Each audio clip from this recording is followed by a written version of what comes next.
أحييكم. انتقاد قائد الجيش لا يعني التهجم على مؤسسة الجيش اللبناني. إلى متى بدهم يضلون يعيشين اللبنانيين هذه الشخصنة؟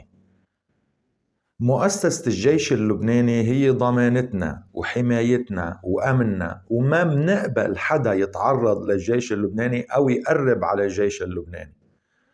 إنما في فرق بين إنك تنتقد قائد هذه المؤسسة العسكرية وتقول له أنت ما عم تتصرف بشكل صحيح، وإذا حق كل مواطن لبناني النقد البناء بعيدا عن أي قدح أو سب أو ذم أو ما شابه.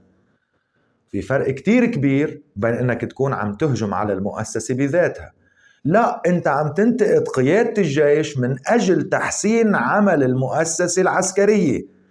إلكن سنة ونص، من سنة ونص وبتقولوا خلصنا سلاح الحزب الإيراني جنوب الليطاني. حلو الكلام؟ ما بقى فيه، خلصنا 60%، رجعوا خلصنا 80%، رجعوا خلصوا من سلاح الحزب الإيراني كل جنوب الليطاني، وبلشوا يناقشوا سلاح الحزب الإيراني شمال الليطاني. وقمنا وقلنا كله بروباغندا على كذب كذب بكذب، قاموا اللبنانيين يا دكتور ياسين عم تزيدها والى اخره. ما ان بلشت الحرب الا طلعت الصواريخ والعبوات والاشتباكات والرجمات من جنوب الليطاني. يعني هذه القيادة العسكرية معها القيادة السياسية اللي مغطي عليها كانت عم توهم اللبنانيين في هذه الأخبار الكاذبة على مدى سنة ونص. طيب بسنة ونص فيكم تقولوا لنا كم وقفتوا واحد من الحزب الإيراني؟ بسنة ونص فيكم تقولوا لنا شو لا سري ما بدهم يحكوا، قال هذا بالأمن القومي. ولك أتحدى إذا أخذوا رصاصة من الحزب الإيراني، لا جنوب الليطاني ولا شمال الليطاني، رصاصة وحدة. وأعيد التحدي، اللي أخذهم الجيش هن نوعين: يا مخازن مكشوفة تبلغوا عبر الميكانيزم يعني بدها تنضرب، يا مضروبة راحوا فككوا لهم إياها للحزب الإيراني لأنه صارت تالفة بلا ما يعذبوهم. أنكى من هيك، وقت اللي بيلقطوا 3 من الحزب الإيراني جايبين سلاح إلى الداخل اللبناني بيتفلتوا ب$20. مش حقنا كلبنانيين ننتقد هذه القيادة العسكرية والسياسية اللي آخذ لبنان إلى حرب ستكون في الشوارع اللبنانية في القريب العاجل. منذكر بعضنا بهذا الكلام. أحبائي، أنا وقت اللي عم أقوم بحكي كلمة حق، بحكي كلمة صح، عشان هيك بيروحوا بيطلعوا فيه مذكرات توقيف، لأنه بقول كلمة حق. ما بدي غير، لو بدي غير غيرت من زمان.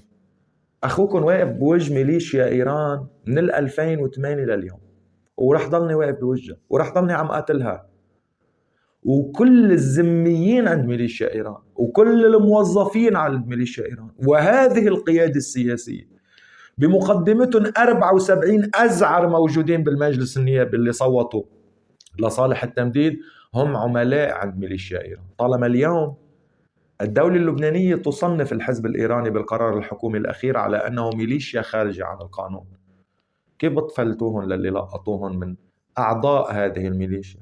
ليلة اليوم ما بيطلع مذكر التوقيف برئيس هذه الميليشيا؟ ليش اليوم ما بتتصرف هذه القيادة العسكرية بشكل صحيح؟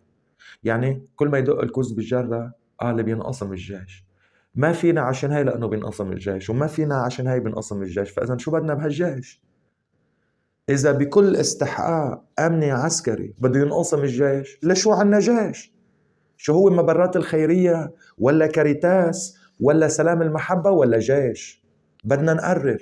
ضف على ذلك إذا في بعض الخيرين من كم ضابط وكم جندي مندسين من الحزب الإيراني وهن موجودين ضمن هذه المؤسسة، منيح إنه الجيش يخلص منه، يوقف بوجه الحزب الإيراني ويطلعوا هودي منه لحتى نطلع من هذه الحرب بجيش وطني نظيف.